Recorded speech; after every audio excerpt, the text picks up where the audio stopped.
Estaba leyendo, sé que hay muchas aristas en su propuesta, pero hay una que me llama la atención porque no la había escuchado.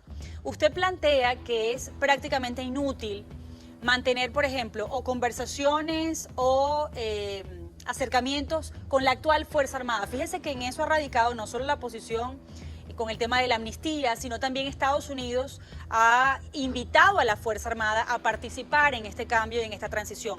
Pero usted recomienda que no se haga así porque usted dice que siempre, antes y después, estarían trabajando para los capos que les han dado órdenes durante estos 20 años y que cualquier gobierno en el futuro estaría en peligro. ¿Por qué lo dice? Sí, dos precisiones, Carla. Después del 30 de abril quedó claro que no se produjo ningún quiebre de la Fuerza Armada. Y lo que yo he venido sosteniendo es que desde hace 20 años el régimen ha trabajado en desmantelar y socavar la institucionalidad de la Fuerza Armada Nacional. Hoy en día, por lo tanto, no se puede hablar de que poseemos una Fuerza Armada Nacional, sino más bien un conglomerado de fuerza criminal armada. Si nos vamos en retrospectiva, vamos a observar que desde enero del 2019, la fuerza mal llamada, en mi opinión, mal llamada Fuerza Armada Nacional, no ha obedecido a las autoridades legítimas, no ha obedecido al comandante en jefe, que es el presidente Juan Guaidó. Por lo tanto, está claro que este grupo, vamos a decir, organizado, armado, responde al régimen, más no a las autoridades legítimas. De allí que, en mi opinión, es ilusorio esperar que, siendo el monopolio de la fuerza controlado por el régimen, se apueste a unas elecciones libres y justas cuando ese resultado electoral se produzcan en un ambiente completamente transparente, pues ese presidente electo quede a merced de este conglomerado criminal que detenta el monopolio de la fuerza. Pero sí, seguramente habrá escuchado a varios voceros de esta administración aquí en los Estados Unidos decir y hacer llamados a la Fuerza Armada a integrarse a esta transición, no en el ahora, pero sí en este bombardeo de tweets y de pronunciamientos, de ruedas de prensa que hubo en su momento, en los que prácticamente presionaban para que desde adentro hubiera un pronunciamiento, y lo que se dice de ese día es que el propio Vladimir Padrino no obtuvo lo que quería, pero sí estuvo conversando y estaba dispuesto a sacar a Nicolás Maduro. ¿Cómo se lleva adelante este tipo de quiebre sin tomar en cuenta la ayuda de los círculos más cercanos de Nicolás Maduro?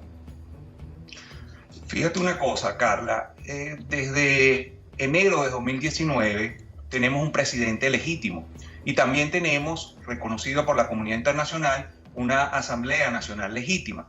De manera que Venezuela, frente a la comunidad internacional, sigue siendo un Estado soberano. Los estados deben respetar, pues, los asuntos internos venezolanos, y si son las propias autoridades venezolanas las que le dicen a la comunidad internacional no intervengas, no a la injerencia extranjera, porque nosotros consideramos que podemos solucionar nuestro conflicto interno apostando al quiebre de la Fuerza Armada, pues evidentemente que la comunidad internacional debe quedarse un paso atrás y observar qué puede ocurrir con esto que las propias autoridades venezolanas están planteando. ¿Y si es al revés? No olvidemos también, para completar la idea, que el estamento llamado militar venezolano, en mi opinión, es un estamento criminal, pero el estamento militar está compuesto por casi 2.000 generales.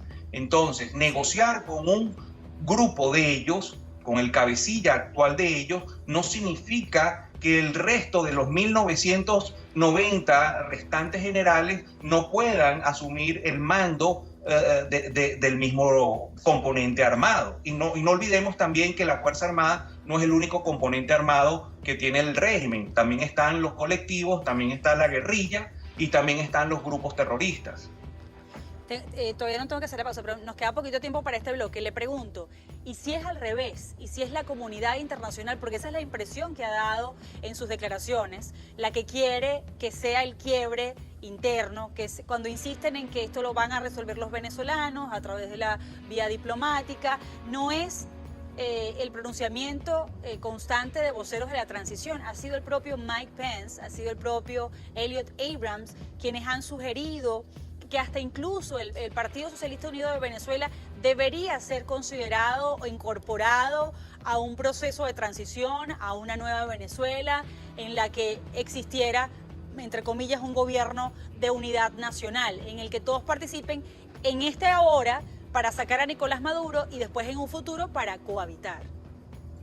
Fíjate, Carla, yo tengo una percepción distinta. Okay. Yo, por ejemplo, observo casi que semanalmente declaraciones de distintos senadores de los Estados Unidos señalando que probablemente la única salida que queda para Venezuela es el uso de la fuerza. También hace una semana veíamos al diputado Eduardo Bolsonaro, hijo del presidente de Brasil, que también preside la Comisión de Relaciones Exteriores y Seguridad, hablando de que era la única salida para Venezuela el uso de la fuerza.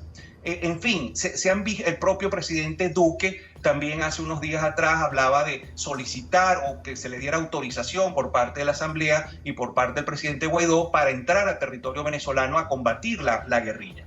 Yo lo que no he visto, y te pregunto a ti si lo has visto, algún funcionario del gobierno interino hablando de la necesidad del uso de la fuerza internacional porque no podemos solos.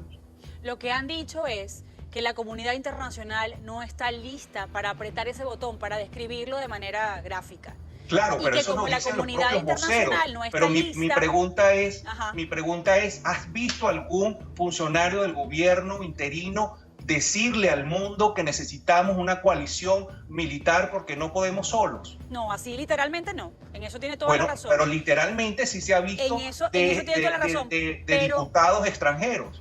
Claro, pero los diputados extranjeros, no, fíjese, en el caso de los congresistas que usted bien cita, los senadores, ha sido Graham y ha sido Rick Scott, ninguno más. Yo no he escuchado a ninguno más. Y Rick Scott y Graham necesitan a un Congreso que lo apruebe y necesitan a un grupo de senadores y de congresistas demócratas que han dicho insistentemente a esta servidora, porque eso lo he escuchado en primera fila, decir que negarían, que impedirían, que fieramente además cualquier intento de la administración de Donald Trump de intervenir de manera militar Venezuela. En el Congreso no está dada la narrativa. Y fíjate, por eso la importancia del Tratado Interamericano de Asistencia Recíproca. Y lo conversamos luego de la pausa, que tengo que hacer la pausa. Vamos a hablar de eso al regreso de la pausa. Nos dice, por favor, cómo se activaría y la utilidad que tiene en este momento, cuán inminente o cuánto aceleraría quizás una participación o ayuda inmediata por parte de la comunidad internacional. Vamos a regresar en unos minutos nada más con el profesor. Fíjese, cuando menciono, por cierto, lo de los congresistas, eso no significa que la voluntad pueda cambiar, porque hemos visto cómo en estos años nadie quería sanciones y eso se transformó radicalmente, ¿no? Ahora, fíjese, con el tema del TIAR, la Asamblea Nacional dio el paso de aprobarlo en primera discusión. Hay una inconformidad porque se debió haber aprobado ya en segunda discusión. Pero si eso finalmente se materializa y ya existe la aprobación, es decir, la orden de autorizar al mundo esa asistencia, ¿qué pasaría? Llega a la Organización de Estados Americanos, sabemos que también allí tienen buena oportunidad para ser aprobado, y después, ¿qué pasa? ¿Después qué ocurre? ¿Cómo se ejecuta? Sí, dos cosas, ¿no? Una que no quiero que se me quede olvidada, que era la relevancia de este tratado también, no solamente para Venezuela, sino también para el obstáculo que tú mencionabas de los Estados Unidos, esta discrepancia que pudiera existir entre los republicanos y demócratas. No olvidemos que al ser parte Estados Unidos del TIAR, entonces el TIAR también pasa a formar parte del ordenamiento jurídico estadounidense y por lo tanto las decisiones que se adoptan en el seno del TIAR también son obligatorias y vinculantes para los Estados Unidos, sin que pueda Estados Unidos utilizar como excusa que no ha sido aprobado por el Congreso, porque en el derecho internacional privan las normas de derecho internacional sobre cualquier obstáculo interno que pueda existir. Buen punto ese. ¿Cómo se materializa el TIAR? Sí, el TIAR, para que se apruebe y entre en vigencia un tratado internacional, primero el presidente debe manifestar su consentimiento, lo cual ya fue cumplido. Luego la Asamblea debe aprobarlo. Por requisito constitucional, el artículo 207, se requieren 2 discusiones en días distintos. Ya tuvo la primera discusión y fue aprobado. Falta una segunda discusión que nos extraña que no fue realizada en la plenaria de ayer. sobre todo por el tema de urgencia que tenía este tema y sobre todo porque en la primera discusión había sido aprobado por unanimidad, salvo por una fracción política, entiendo que de este señor Zambrano, pero una vez aprobado por la Asamblea, en segunda discusión, el presidente Juan Guaidó debería enviar el instrumento de ratificación a la OEA y una vez que la OEA lo reciba y lo archive, pues automáticamente Venezuela pasaría a formar parte nuevamente del TIAR sin que tenga ningún otro estado que aprobar. Ok, ¿y después qué sigue? Se aprueba en la OEA y después ¿qué pasa? Bueno, ¿quiénes van? ¿Quiénes van a ejecutar esa autorización que se dio ya? Sí, luego lo que pasaría es lo que te explicó, vi una entrevista tuya al embajador de la OEA de los Estados Unidos. Allí lo que debería ocurrir es que Venezuela, como Estado soberano, debería presentar una solicitud cuyos límites o alcances lo determina soberanamente Venezuela. En mi opinión y recomendación debería ser una solicitud de conformación de una fuerza interamericana para justamente enfrentar la situación interna de Venezuela, que no es otra que justamente la desobediencia de la Fuerza Armada Nacional a las autoridades legítimas, la existencia de estos colectivos, la existencia de la guerrilla colombiana y la existencia de grupos terroristas. Una fuerza interamericana ¿cómo la describe esa fuerza interamericana? Sí, militar. Mira, hay un antecedente de fuerza interamericana bajo el sistema interamericano del que estamos hablando, que fue el caso de República Dominicana de 1965. Vi también una entrevista tuya a un profesor de historia que él decía que el TIAR nunca había sido aplicado, sí, y realmente pues está este antecedente de esta conformación de fuerza interamericana, donde la presidió en aquella oportunidad los Estados Unidos y también casualmente estaba también Brasil conformando esa fuerza. Y, por ejemplo, el caso de Costa Rica, que no tiene fuerza armada, decidió cooperar enviando 80 policías a esa situación, que fue un golpe de Estado que ocurrió, y esta fuerza interamericana estuvo en labores por espacio de casi un año. ¿Eran cuántos hombres? Es decir, eran miembros de seguridad, de cuerpos de seguridad de la región, de distintos países de la región.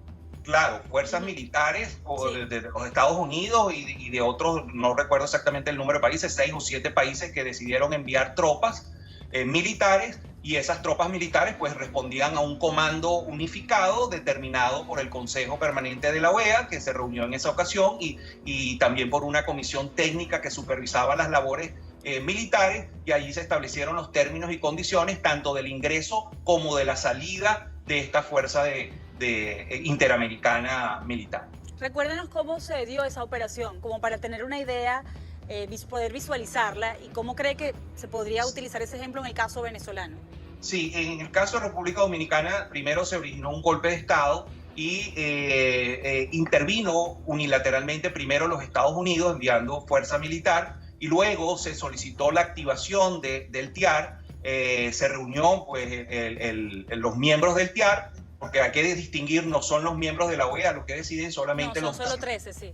Son 17 en realidad. Bueno, el embajador nos dijo que eran 13. 14 sí, con Venezuela, que no estaba hasta ahorita. Bueno, yo lo corrijo y son 17. Ok. Usted es el profesor.